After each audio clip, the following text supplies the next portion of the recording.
Assalamualaikum warahmatullahi wabarakatuh.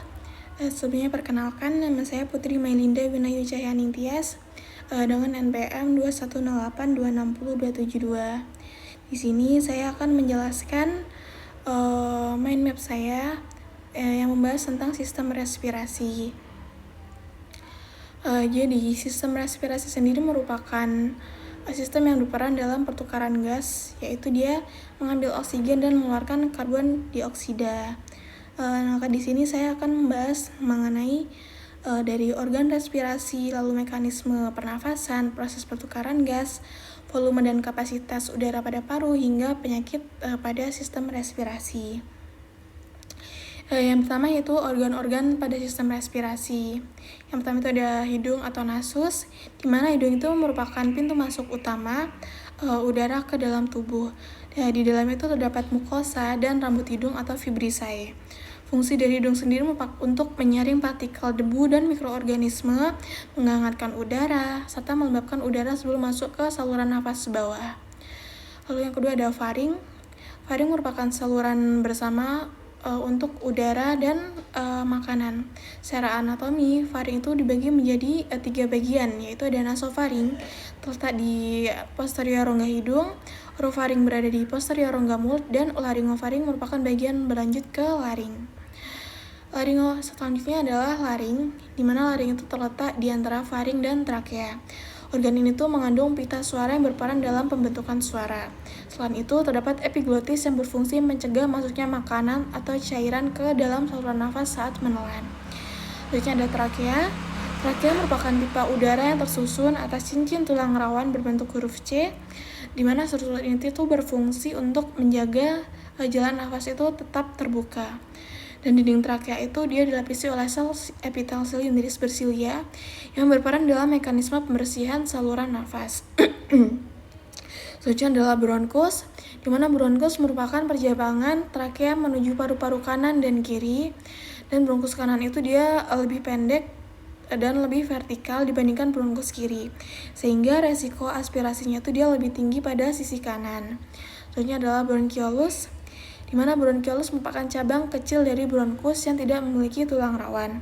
Dan bronchiolus itu berperan dalam mengatur aliran udara menuju alveolus melalui kontraksi dan relaksasi otot polus pada dindingnya. Selanjutnya di sini saya akan bahas mengenai mekanisme pernafasan. Yang pertama adalah inspirasi atau menghirup udara. Inspirasi merupakan proses masuknya udara ke dalam paru-paru, di mana pada fase ini tuh diafragma itu berkontraksi dan bergerak turun, sedangkan otot interkostal luar itu berkontraksi sehingga tulang rusuknya itu terangkat. Dan kontraksi otot-otot ini tuh akan menyebabkan volume rongga dadanya itu akan meningkat, yang diikuti oleh penurunan tekanan intrapulmonal, karena tekanan udara di dalam paru-paru itu dia lebih rendah dibandingkan tekanan udara luar, maka udara akan mengalir masuk ke dalam paru-paru. Selanjutnya adalah ekspirasi, di mana ekspirasi merupakan proses keluarnya udara dari paru-paru. Pada fase ini, diafragma itu akan mengalami relaksasi dan bergerak naik disertai relaksasi otot interkostal luar. Akibatnya, volume rongga dada itu akan menurun, tekanan intrapulmonal meningkat, sehingga udara terdorong keluar dari paru-paru menuju ke lingkungan. Selanjutnya adalah proses pertukaran gas. Prosesnya itu terjadi di alveolus, yaitu kantung udara kecil di paru-paru yang dikelilingi oleh kapiler darah, di mana pertukaran gas itu berlangsung melalui mekanisme difusi, di mana oksigen itu berdifusi dari alveolus ke dalam darah, sedangkan karbon dioksida berdifusi dari darah ke alveolus, kemudian akan dikeluarkan saat ekspirasi. Proses difusi ini tuh dipengaruhi oleh beberapa faktor, di antaranya ada perbedaan tekanan parsial gas, luas permukaan alveolus, serta ketebalan membran alveolus. Semakin besar perbedaan tekanan dan luas permukaan, serta semakin tipis membran alveolus, maka pertukaran gas akan semakin efektif. Selanjutnya volume dan kapasitas paru. Yang pertama adalah volume paru, itu terdapat ada volume tidal, yaitu adalah volume udara yang masuk dan keluar paru saat bernafas normal, yaitu sekitar 500 ml. Selanjutnya ada volume cadangan inspirasi, merupakan udara tambahan yang masih dapat dihirup setelah inspirasi normal, yaitu sekitar 3000 ml.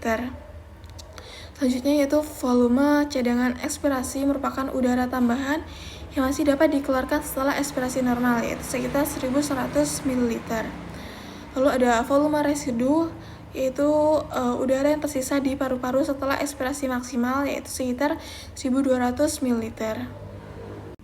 Selanjutnya itu ada kapasitas paru.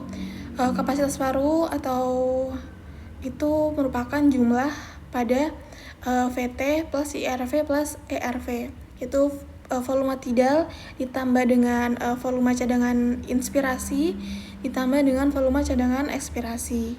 Maka hasilnya itu sekitar kurang lebih 4.600 ml. Selanjutnya adalah kapasitas total paru atau TLC, di mana itu merupakan jumlah dari volume residu atau RV ditambah dengan VC, di mana jumlahnya itu kurang lebih 5.800 sampai 6.000 ml. Ya, penyakit pada sistem respirasi itu ada asma. Asma merupakan penyempitan bronkus yang bersifat reversibel akibat inflamasi dan bronkospasme sehingga menimbulkan gejala sesak nafas dan mengi. Lalu ada bronkitis. Bronkitis merupakan peradangan bronkus yang ditandai dengan produksi mukus yang berlebih sehingga pasien akan mengalami batuk berdahak. Lalu pneumonia. Pneumonia merupakan infeksi alveolus yang menyebabkan alveolus terisi cairan atau eksudat sehingga muncul gejala demam dan sesak nafas. Lalu ada tuberkulosis paru yang disebabkan oleh infeksi Mycobacterium tuberculosis dan gejalanya itu batuknya lama, hemoptisis dan keringat malam.